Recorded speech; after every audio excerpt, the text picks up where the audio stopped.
അസ്സലാമു അലൈക്കും വറഹ്മത്തുള്ളാഹി വബറകാതുഹു. ഞാൻ നമ്മുടെ പ്രിയപ്പെട്ട CP അബ്ദുല്ലാജിയുടെ വീട്ടിലാണ്. ഞാൻ കഴിഞ്ഞ ദിവസമാണ് പത്രത്തിൽ അബ്ദുല്ലാജിയുമായി ബന്ധപ്പെട്ടൊരു വാർത്ത എൻ്റെ ശ്രദ്ധയിൽപ്പെട്ടത്. അത് മീഡിയ മണ്ഡലം കണ്ടിരുന്നു. അപ്പോൾ നേരിട്ട് അബ്ദുല്ലാജി എന്ന് പറഞ്ഞ വീട്ടിൽ വന്ന് കണ്ടുകൊണ്ട് ആദരിക്കണമെന്ന് കരുതിയിട്ടാണ് ഞാൻ രാവിലെ വീട്ടിലെത്തിയത്. കടബാധ്യത വെച്ചുകൊണ്ട് ഒരിക്കലും ഒരു മൂമിനായ മനുഷ്യനെ മരിക്കാൻ സാധിക്കില്ല.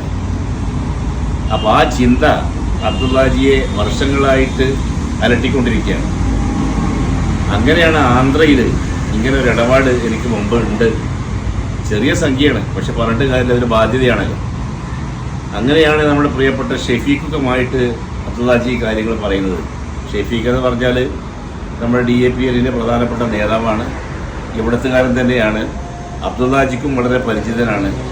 അങ്ങനെയാണ് ഈ ഇടപാടുകാരനെ അന്വേഷിച്ച് ഒരു ആന്ധ്രയിലേക്ക് പോകുന്നത്.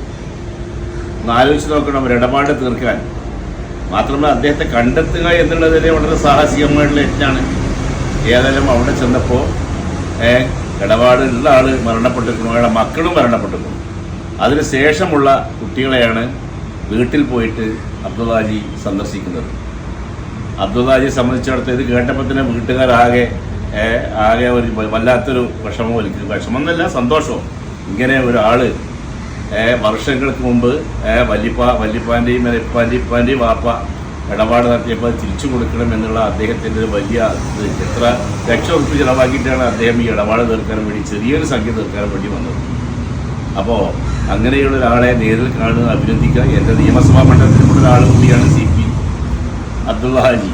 അദ്ദേഹമാണെങ്കിൽ ഇന്നിപ്പോൾ വലിയ ബിസിനസ്സുകാരനും അത്യാവശ്യം എല്ലാ സൗകര്യങ്ങളും അതേ സമയത്ത് നാട്ടിൽ നടക്കുന്ന എല്ലാ നന്മയുടെ കൂടി അബ്ദുല്ലാജിയും ജീവകാരുണ്യ പ്രവർത്തനവും സാമൂഹ്യ പ്രതിബദ്ധതയുള്ള പ്രവർത്തനവും എല്ലാം വളരെ നല്ല രീതിയിൽ അതിനൊക്കെ വേണ്ടി സമയം ചെലവഴിക്കുകയും സാമ്പത്തികമായിട്ട് സൗകര്യവും ചെയ്ത ആളും കൂടിയാണ് അദ്ദേഹം.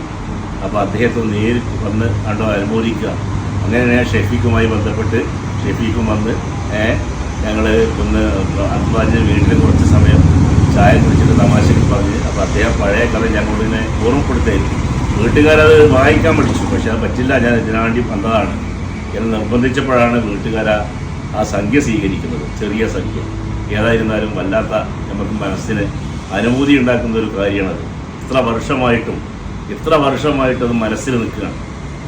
അപ്പോൾ നല്ലൊരു മനുഷ്യൻ, അദ്ദേഹത്തിൻ്റെ ആ ഒരു നല്ല മനസ്സാണ് ഈ ഒരു തരത്തിലുള്ള ഒരു നല്ല ഒരു ഇത് നിർബന്ധമായിട്ടും തീർക്കേണ്ട